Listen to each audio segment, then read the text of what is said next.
Hey, what's up, horror junkies? Welcome back to the channel. Since Halloween's creeping up, I figured it's time we talk about something that'll keep you up at night. And I'm not talking about bad candy decisions or your ex texting you at 3 a.m. Nah, we're diving into anime that'll mess with your head. Tonight's list? 10 horror anime you can binge when the moon's out, the lights are off, and you're ready to question your sanity. We're talking psychological breakdowns, body horror nightmares, vampire ethics, and some good old-fashioned gore. Whether you like your horror smart, savage, or just straight up disturbing, there's something in here for every kind of freak. And I mean that lovingly. And before we get started, yeah, hit that like button if you've ever watched a harmless anime that scarred you for life. Drop your favorite horror series in the comments too, because let's be real, half of you are going to say Made in Abyss anyway. All right, I've stalled enough. Let's get into it.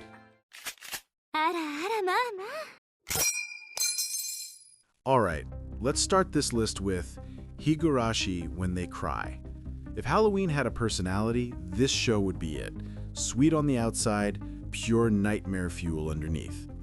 So the story kicks off in this quiet little countryside town called Hinamizawa. You got Kiichi, the new guy who moves in, makes a bunch of friends, and for a while, it's all sunshine and bento boxes. Then, out of nowhere, people start dying, paranoia sets in, and everyone's smile starts to feel just a little too wide. The real mind-bender? The story restarts every few episodes. Time loops, different outcomes, new deaths. It's like watching a cozy slice-of-life show get reset by a serial killer with a god complex. Each arc gives you more clues, but also makes everything way more confusing. And man, that's where the horror hits. It's not about monsters or ghosts, it's about the feeling that something's off, that you can't trust anyone, not even your own mind. Kiichi starts doubting his friends start doubting him, and before you know it, you're knee-deep in paranoia, blood, and conspiracy theories. What makes Higurashi so damn good is how it builds that tension. The way the laughter turns sharp, how the music switches from cheerful to spine-chilling in a single frame. It's all crafted to mess with you. And the characters? They're layered as hell. You'll go from loving them to fearing them to pitying them, all in the same episode. It's psychological horror at its most effective. But okay, let's be fair. It's not flawless. Once the show starts giving answers, it leans a little too heavy into that power of friendship stuff. Like, we went from murder and madness to let's all believe in each other and fix the curse. Still emotional, but it kind of softens the sharp edges the early arcs carved out. You can tell it wanted to tie everything together neatly, but horror rarely plays nice with neat endings. Still, as a Halloween watch, it's perfect. It's creepy, it's twisted, and it gets under your skin in a way gore never could. The real horror isn't the killings, it's how believable everyone's breakdown feels. The story even dips into Japan's darker post-war themes, biological experiments, social discrimination, government cover-ups, all wrapped in a supernatural curse. Beneath the screams, there's history, guilt, and tragedy. And if you need one more reason to watch, this anime sticks. You finish an episode and immediately start questioning your friends' smiles, your neighbor's behavior, maybe even your own sanity. The tension, the mystery, the sound of those cicadas in the background, they all burrow into your head and stay there long after the credits roll. So yeah, if you want a Halloween pick that's smart, psychological, and soaked in paranoia, Higurashi When They Cry is it. Just don't watch it alone, in the dark, during summer.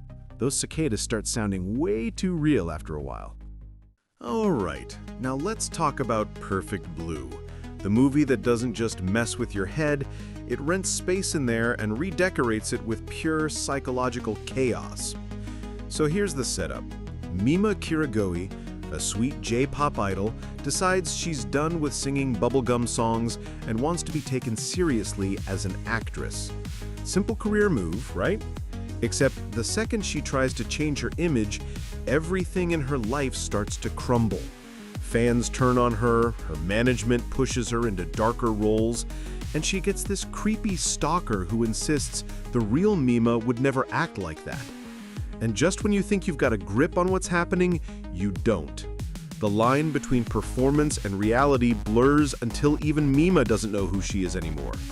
That's the core of Perfect Blue. Identity slipping through your fingers. It's not about demons or monsters, it's about the human mind cracking under pressure. Every scene feels off. You're never sure if you're watching Mima's life, her acting, or her imagination bleeding into both.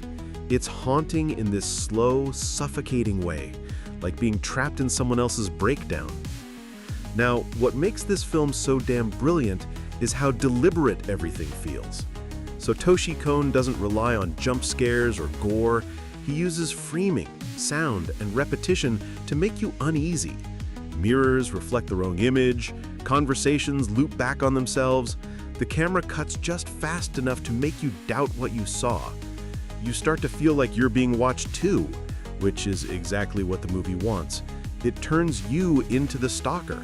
Every shot dares you to keep looking, even when it's uncomfortable. But yeah, it's not an easy ride. For some viewers, it's confusing as hell. The constant shifts between Mima's real life, her acting career, and her hallucinations can make your brain spin. You'll probably end the movie with more questions than answers. And that's intentional. Perfect Blue isn't meant to explain itself, it's meant to unsettle you. But as a Halloween pick, it's perfect, pun fully intended. It captures a kind of horror that doesn't fade when the lights come on. It's the fear of losing yourself, of being watched, of realizing the version of you that everyone loves isn't you anymore. There are no monsters hiding under the bed here. The monster is your reflection, and that's way scarier. Why you should watch it? Because it's one of the few anime that actually sticks in your head long after the credits roll. It's raw, disturbing, and way too real in a world obsessed with fame, social media, and the performance of identity. It predicted that entire culture before it even existed. So yeah, if you want a horror movie that'll crawl into your subconscious and make you question what's real, Perfect Blue is the one. Just don't watch it when you're alone at night, and maybe cover your mirrors for a bit after. All right, so Shiki. This one's a slow burn that starts with a whisper and ends with the sound of your morality cracking in half. Picture this: a small, quiet Japanese village called Sotoba. Nothing fancy, everyone knows everyone. Summers are long, nights are peaceful. Then suddenly, people start dying. At first, it's brushed off as some weird epidemic, but the deaths keep coming. Dozens, then hundreds. The real twist? The dead don't stay dead. They wake up, hungry. What makes Shiki terrifying isn't just the vampires, it's how normal it all feels at first. It's slow, almost painfully so, but that's deliberate. You spend time with the villagers. You see their gossip, their stubbornness, their denial. So when things start falling apart, it's not just the bodies that rot, it's the community.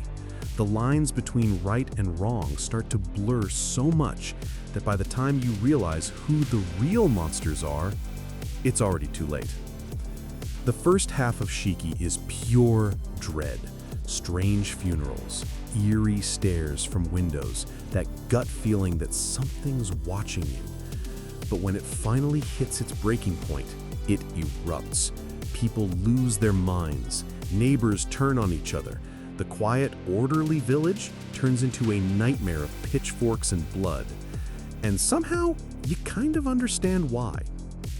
What makes it so good is how it flips the usual vampire story on its head. You'd think the Shiki, the undead, are the villains, right? But no, they're just trying to survive, feeding to live. And the humans, when they fight back, they become even worse. They slaughter without hesitation, without mercy. It's one of those rare horror stories that makes you question if survival even justifies the horror that comes with it. But okay, real talk. Shiki isn't for everyone.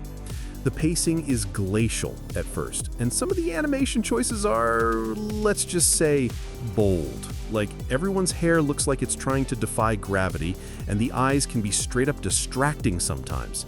But if you stick with it, the payoff is absolutely worth it. It builds this tension that just keeps twisting the knife until the finale hits you like a moral gut punch. So as a Halloween watch, it's ideal for when you're not looking for cheap scares, but for something that lingers. The kind of story that creeps under your skin and makes you ask, would I have done the same thing? It's gothic, tragic, and deeply unsettling. More Stephen King than Tokyo Ghoul. Why you should watch it? Because Shiki is what happens when horror stops being about survival and starts being about consequences. It's quiet terror that turns into absolute chaos, and it makes you feel every ounce of guilt along the way.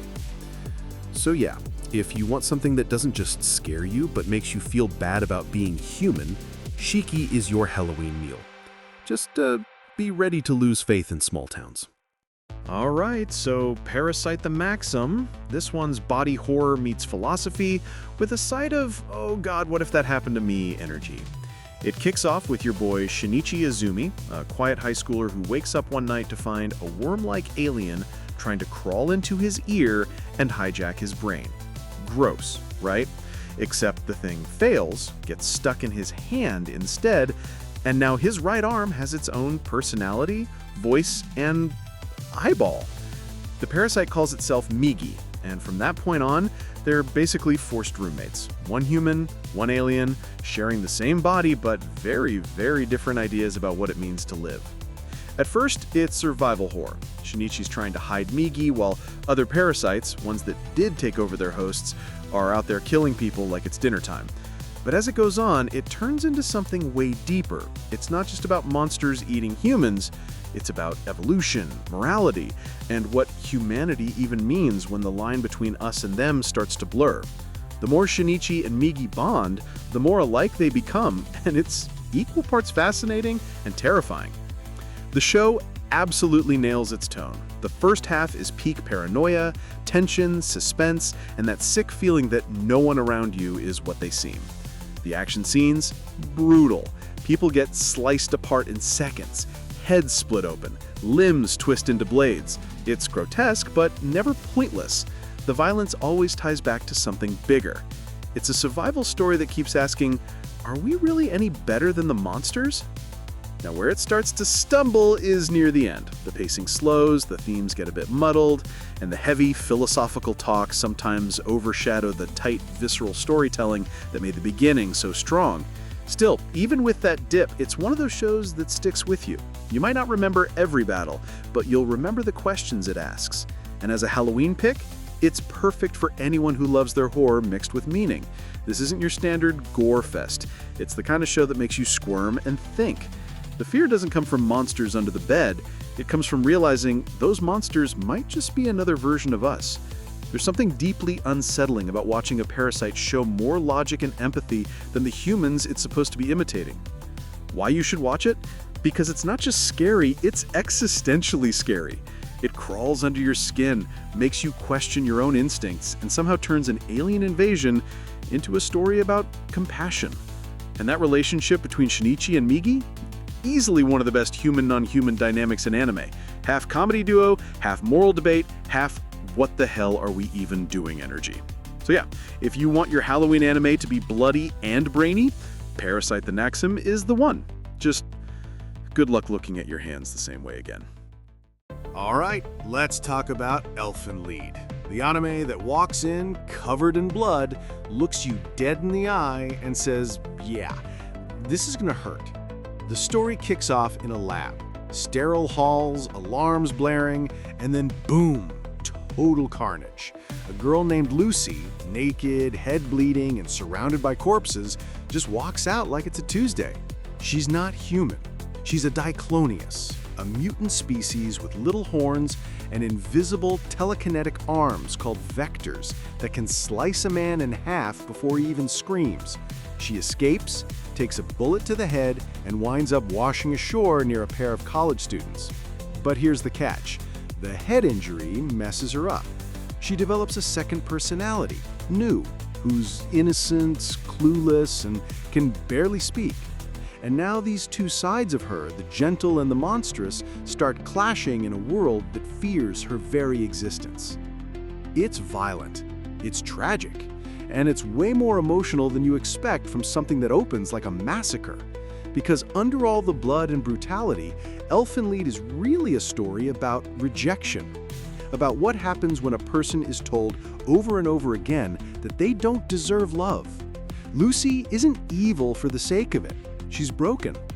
And watching her switch between childlike purity and pure rage is both heartbreaking and horrifying. Now the good. When Elfen Lied hits, it hits. The themes are heavy. Trauma, discrimination, loneliness, and how cruelty breeds cruelty. It doesn't hide behind metaphor. It throws it right in your face. The opening theme, with that haunting Latin choir over Renaissance-style imagery, sets the tone perfectly. This is not just gore for shock value. It's trying, really trying, to say something about pain and humanity. But yeah, it's messy. The show goes hard on violence and nudity, sometimes too hard. It gets so extreme that it starts to feel like it's blurring the line between meaning and pure shock value. One second, you're watching an emotional scene about empathy and isolation, and the next, someone's getting their head blown off mid-sentence. It's jarring. For some people, that contrast makes it powerful. For others, it just feels immature, like it's trying too hard to be edgy. Still, as a Halloween pick, oh, it's perfect. Especially if you want something that's as emotionally disturbing as it is physically gruesome. It's not the kind of horror that just scares you. It wears you down. Every episode is a gut punch. It's the horror of cruelty, of being othered, of realizing that monsters aren't born, they're made. So why should you watch it? Because it's iconic, flawed, and unforgettable. It paved the way for a lot of dark anime that came after it. It's the show that asks, if you were treated like a monster your whole life, would you still try to be human? And the answer hurts. So yeah, Elfen Lied isn't for the faint of heart. It's not clean, it's not pretty, but it's haunting. The kind of horror that bleeds tragedy. Watch it if you want something raw, cruel, and painfully human. Just maybe don't marathon it all in one sitting. You'll need time to breathe. Okay, so next up is Another, the anime that'll make you terrified of group projects, elevators, and basically any class photo you've ever been in. So here's how it goes. Koichi transfers to a new school, Yomiyama North, class 3-3. Sounds normal, right?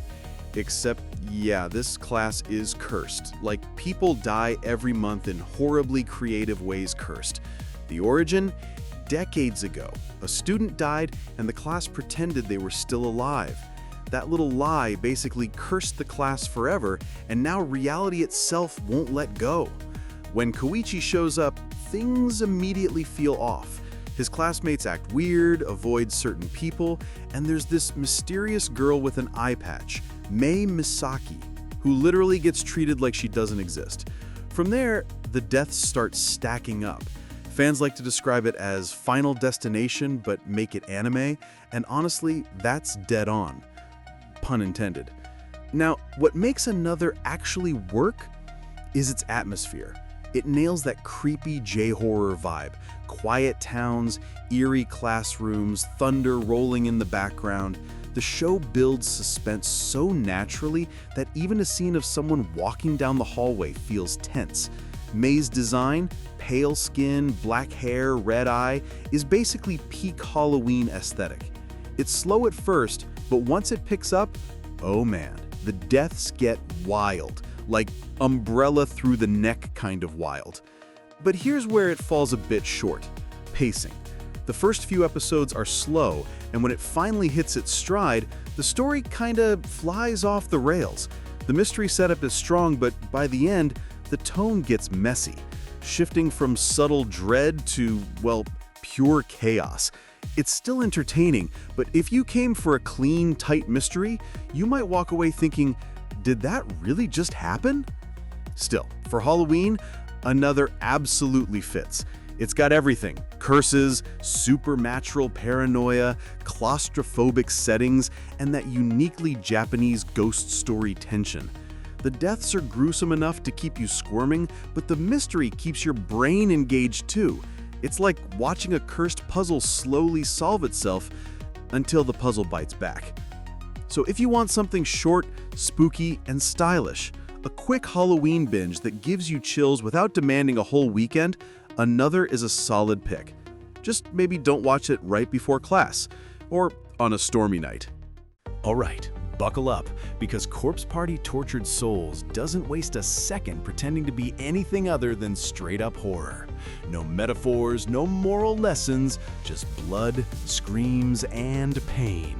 Lots of pain. The setup's deceptively innocent. A group of high school friends do this cute little charm called Sachiko Ever After to celebrate their friendship. You know, the kind of harmless ritual that always goes horribly wrong in these stories. And yeah, it goes way wrong. The floor literally collapses and everyone gets sent to an alternate dimension, a haunted version of Heavenly Host Elementary, a school where children were tortured and murdered decades ago. From there, it's pure carnage. What makes Corpse Party hit so hard is its intensity. It's only 4 episodes long, but every minute counts. There's this constant sense of dread, like you're trapped in that building right alongside them. The sound design alone will make your skin crawl. The creaks, the whispers, the crying voices down the hall. Every time you think a character might make it out, the show reminds you that it has no mercy. Now, that's also where it starts to split the crowd. On the good side, the pacing is tight and it delivers on the horror. It's got that raw VHS-era slasher energy. Think The Grudge meets Saw. But the downside, it's excessive. Like, really excessive. The gore doesn't let up, and after a while, it starts to feel like the creators are just trying to see how far they can go before you tap out. For some people, that's the fun of it. For others, it's just too much. But for Halloween, this is the one you throw on when you want to see chaos unfold. It's all the campy, gory, over-the-top energy of a late-night horror movie marathon packed into 4 episodes. No deep symbolism, no philosophical cake, just a haunted school full of corpses, ghosts, and cursed souls that want company. Why you should watch it? Because it's horror in its purest, dirtiest form. It's short, shocking, and perfect if you just want to feel something horrifying without needing to think too hard. Plus, the art direction nails that old-school vibe. Grim lighting, creepy faces, and just the right amount of darkness to make you squint at the screen. Basically, Corpse Party is for the horror purists. It's brutal, gross, and completely unapologetic about it. If you can handle that level of violence, you'll have a blast. If not, maybe keep the lights on. Okay, so imagine getting framed for mass murder and thrown into a theme park that doubles as a death trap. Yeah, welcome to Dead Man Wonderland, the kind of anime that looks like Willy Wonka designed to prison after a mental breakdown. The story kicks off with Ganta Igarashi, your average middle school kid. One day, a red armored killer shows up in his classroom, slaughters everyone but him, and he's blamed for it. Boom. Death sentence. Next thing he knows, he's in Dead Man Wonderland, a privately owned prison/entertainment complex where inmates are forced to compete in deadly games for the amusement of the public. And just when you think that's bad enough, Ganta discovers he has this bizarre power called the Branch of Sin, letting him weaponize his own blood. So now, he's not only fighting for his life, he's bleeding for it. The show starts strong. The world building, crazy good. Every inch of Dead Man Wonderland screams corruption and cruelty. It's this grotesque satire of capitalism, prisoners dying on live TV while the crowd cheers. The mix of violence, dystopia, and moral decay makes for a killer setup. You get this constant tension where every victory feels wrong, every smile feels fake, and every character might snap at any moment. But here's where it falls apart, literally. The anime is only 12 episodes long and stops right when things start getting good. There's no closure, no payoff, just nothing. It's like someone paused the story halfway through and said, yeah, that's enough. It's frustrating because the manga goes way deeper, more lore, better character arcs, actual resolutions. The anime just feels unfinished. That said, for Halloween, it still totally works.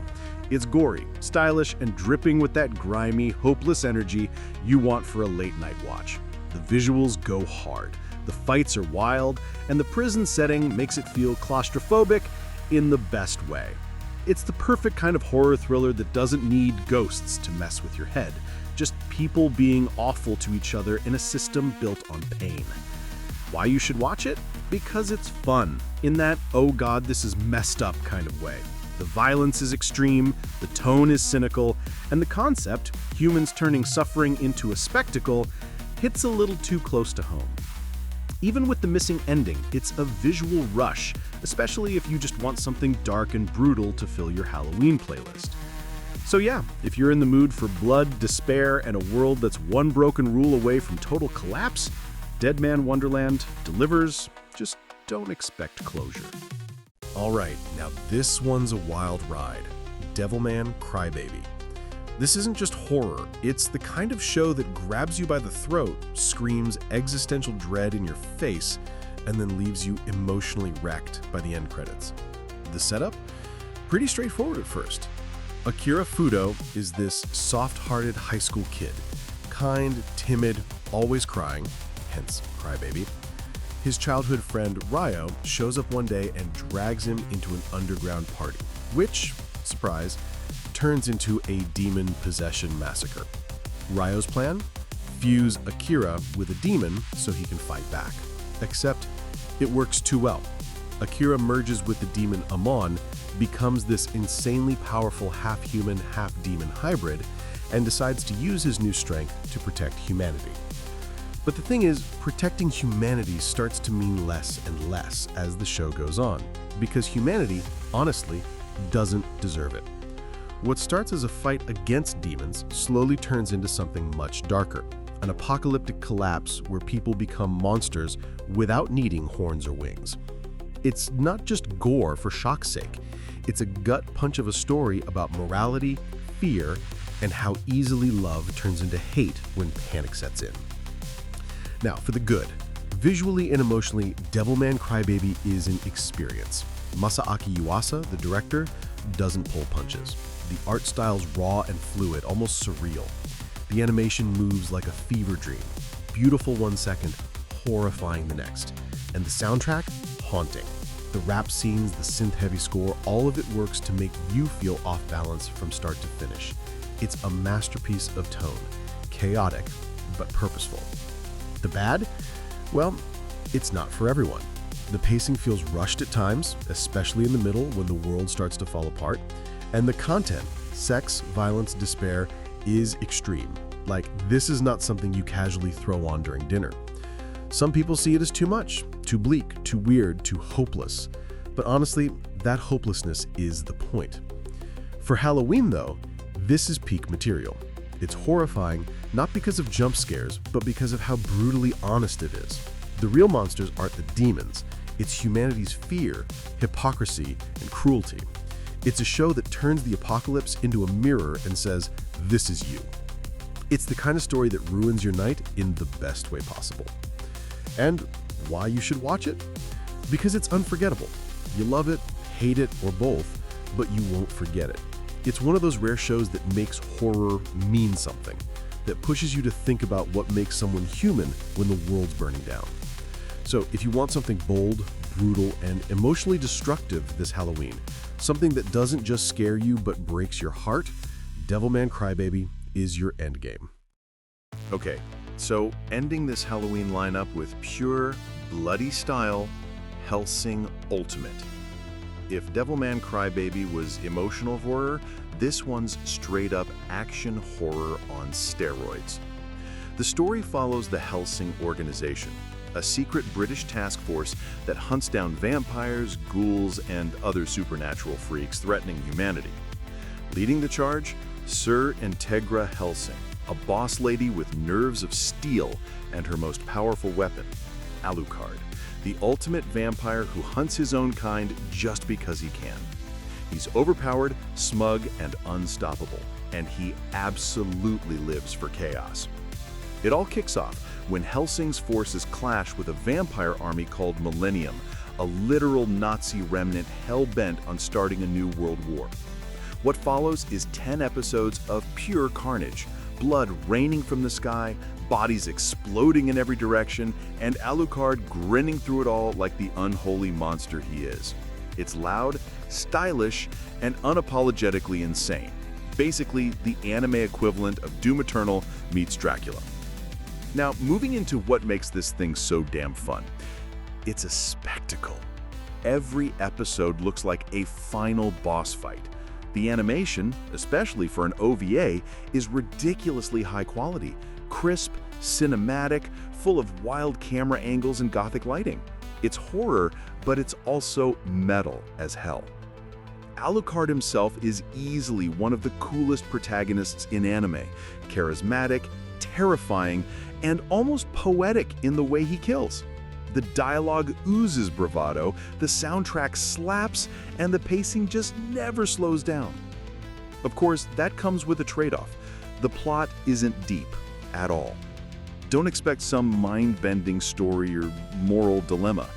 Hellsing Ultimate is here to feed your inner chaos goblin, not your philosopher side. It's indulgent, gory, and sometimes even cartoonishly over the top. But that's exactly what makes it perfect for Halloween. It's pure, high-octane catharsis. So why does it fit the theme?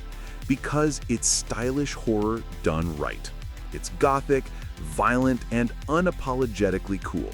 Every frame screams Halloween. The red and black color palette, the vampires, the firelit skies, the religious symbolism. It's the anime you throw on when you want to feel the chaos, not analyze it. And why you should watch it? Because it's fun as hell. No filler, no downtime, no moral ambiguity. Just 10 episodes of vampire warfare with some of the slickest animation you'll ever see. It's not subtle, but it's unforgettable. If you're looking to end your Halloween marathon with something explosive, this is the one. So yeah, dim the lights, grab a drink, and let Alucard remind you that sometimes the scariest thing in the dark is laughing back. All right, creeps, that's gonna wrap it up for tonight's Halloween lineup. We just went through some of the most disturbing, twisted, and straight-up brilliant horror anime ever made. From time loops and paranoia in Higurashi, to psychological breakdowns in Perfect Blue, to the pure carnage that is Hellsing Ultimate. Each one hits a different kind of fear. The kind that either makes you check under the bed or question your own reflection. Now I gotta ask, which one are you watching this Halloween?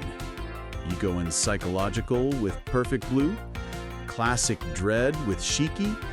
Or are you just here for the bloodbath that is Corpse Party? Let me know down below. I'll be watching the comments like a ghost in the rafters. Hey, if you made it this far, you already know what to do. Like, sub, and hit the bell before something hits you. I'll be back soon with more nightmare fuel, so don't wander off too far into the woods, all right? Thanks for watching, stay spooky, and as always, peace out, and don't answer the door after midnight.